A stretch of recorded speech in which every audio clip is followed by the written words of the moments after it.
My journey into ministry started because of a strong belief that I was called by God to serve. I was so sure of my purpose that I left university to give myself completely to God's work. That conviction came from a life-changing experience, a serious accident that left me bedridden for weeks.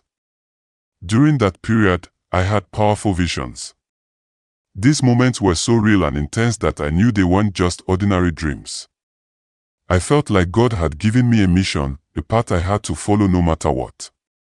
I spent years preparing, studying the Bible, and learning all I could about ministry. Eventually, I started my own church, full of faith and determination. In the beginning, things looked good. People were attending, lives were being touched, and I truly believed I was walking in my destiny.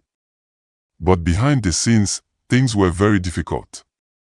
I wasn't struggling spiritually, but financially. That reality hit me hard. You can't survive on spiritual food alone. I needed to eat, pay bills, and take care of my family like every other man. I made the decision to get married early, thinking having a wife would keep me grounded and protect me from the temptations many pastors face. Soon, we had children. Our home was full of love, but also full of financial pressure. The church was growing, yes, but our income wasn't. No matter how hard I prayed, fasted, and trusted God, the money was just not enough. As time passed, the responsibility to provide for my family became heavier. My wife, although supportive, started getting frustrated. She kept advising me to find a regular job to support our income. But how could I?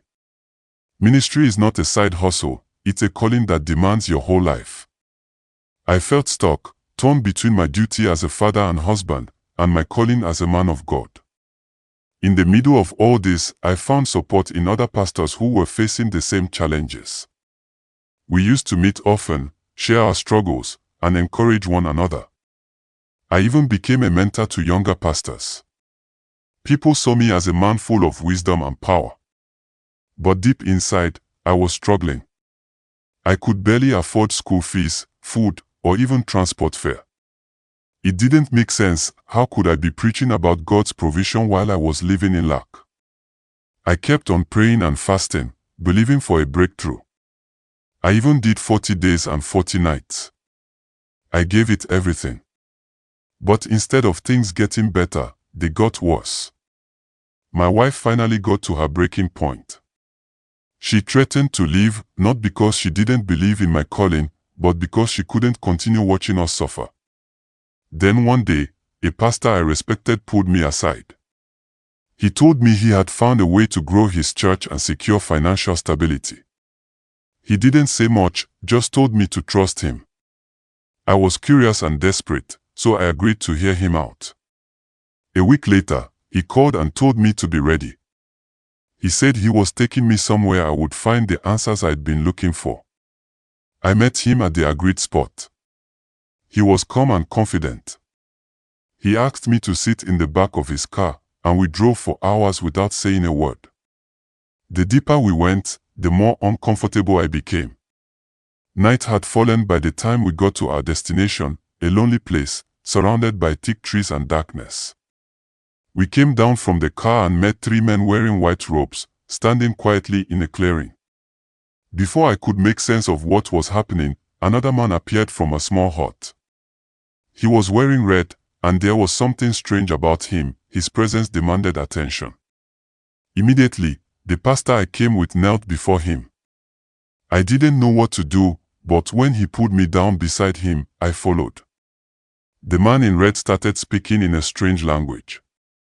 I didn't understand it, but it sounded a bit like speaking in tongues. His voice was deep and rhythmic, almost like a chant. The pastor beside me whispered, "Just follow, no questions."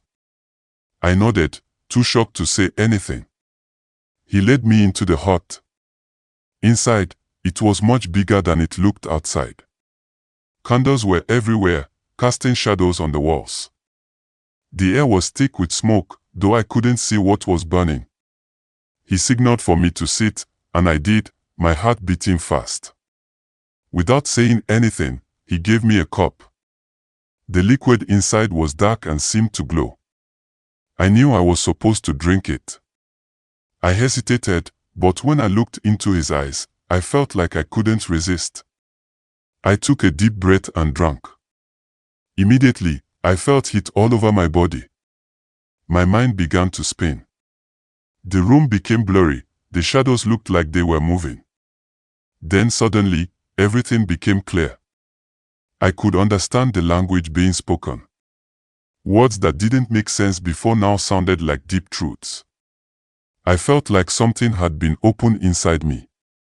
The man in red began to speak directly to me. He told me things about my past, my accident, my struggles, things only God should know. He said, "You've been searching for answers. You want growth, abundance, and security, not just for yourself, but for your ministry. The burden is too much, and you were not created to carry it alone." His words pierced my heart. Was this the answer I had been waiting for? A way out of poverty and suffering. A path to success. I didn't know what to think, but I knew that nothing would be the same again. He said, "You must be ready to drop your limitations. Only then will you truly see." I sat there, confused and shaken. What did he mean? Was I truly ready for whatever this was? But deep down, I knew my life had changed. From that moment, my ministry exploded. Years have passed, and my name is known everywhere.